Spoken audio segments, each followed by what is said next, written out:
Cool, what is going on, guys? Welcome to another edition of the NarikChase channel. I'm your boy NarikChase, and in this video we're going to finally review the Birds of Prey, the Fantabulous Emancipation of one Harley Quinn,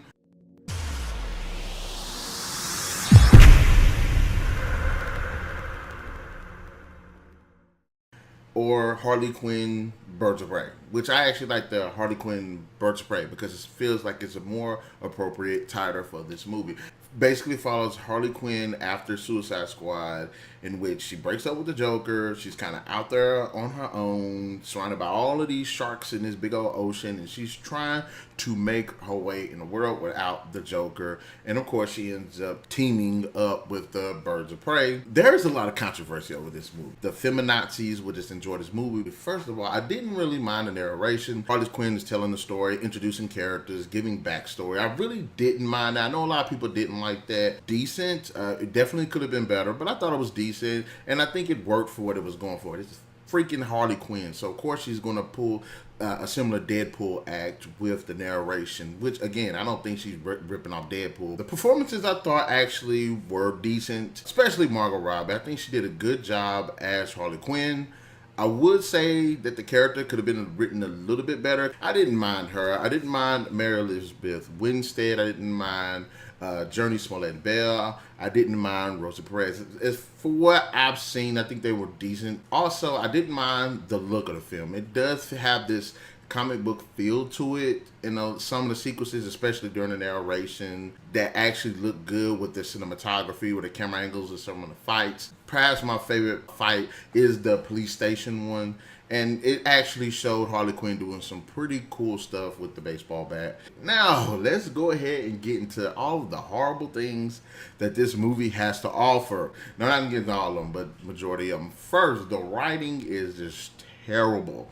It's terrible when it comes to writing the characters. It's terrible when it comes to writing the story. It's terrible when it comes to the dialogue. It's terrible all around on a lot of fronts. It's laughable just how bad. Just every male character in this movie is a dick. He's dumbass. He's unreliable. Just they've painted almost all of the men in this movie just straight up dicks, and it makes no sense, and that's a problem. If you want to make this a good movie to where we can actually root for this character, at least make everybody deep in some kind of capacity, to make them be some actual good guys, because of course this is a girl power, but the problem with movies like this is they typically make all the men and boys look like dumbasses or just these rage-filled knuckleheads.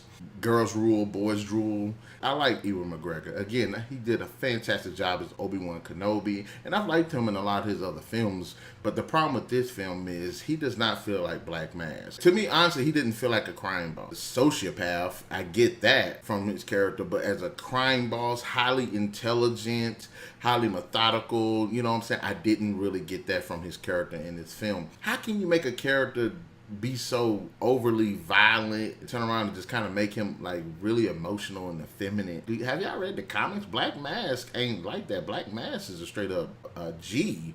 You know what I'm saying? He about that business. He's about that money. The fights suck. They suck ass. Too choreographed, especially the fight at the end. The fight at the end was just ridiculous. I was like, come on. You have Huntress fighting. It works when you look at how Mary Elizabeth Winstead is physically in them. It is a Harley movie. It's not a Birds of Prey movie. If this was actually a Birds of Prey movie with Harley Quinn's story in it, because they do give motivations as to why they're all kind of joining together, how they all get caught up in this, but unfortunately because of the Harley part of it, Harley just basically takes over everything. I hated the fact that Joker was not in this movie. Y'all don't put Joker in the movie at all? No. By the end of this movie, that should have been a moment where she is right there talking to the Joker. He's like, hey, I need you back in my life. I want you back. And she says no. And there's no reason for Joker not to be in this movie, because all this stuff is going on in his neck of the woods. So why isn't Joker in this movie? And I'm sorry, Margot Robbie, I see what you were trying to go for in this movie. And I like you as an actress, because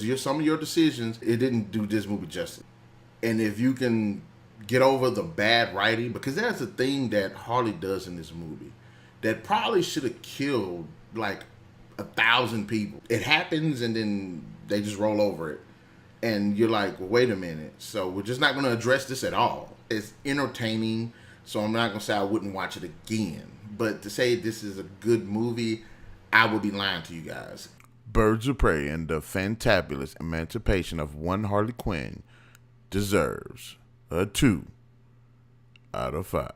Guys, in the comment section below, let me know, what did you think about Harley Quinn, Birds of Prey? Because I'm not going to say the whole title. Did you like it? Did you not like it? In fact, tell me, of all the characters that were in the movie, who was your favorite incarnation of a said character? Again, I like Harley Quinn, but I liked Huntress too, but just wish she had more screen time.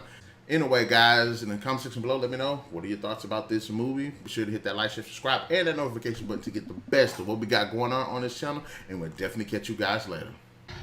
What? You are so cool.